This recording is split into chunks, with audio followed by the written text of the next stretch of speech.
As a client, you might be wondering what actually goes into the process of Concealed by Covet Mane.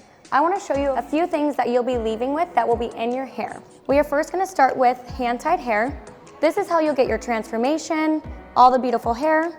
For the wefts, you can see how skinny it is and how it's lightweight, and there's flexibility for it to be able to move comfortably on your head. We will then be using beads. These are the beads, and this will be used to create the foundation of beadwork for concealed. And to bring it all together, we will be using the string and a needle to sew our wefts together. The main points with concealed method is the comfortability, the versatility of being able to wear this method multiple different ways and different styles. So here's what concealed method looks like after an installation. Here's what one row of concealed would look like installed. One of the benefits of concealed is the flexibility of wearing your hair up in a high ponytail with nothing being exposed.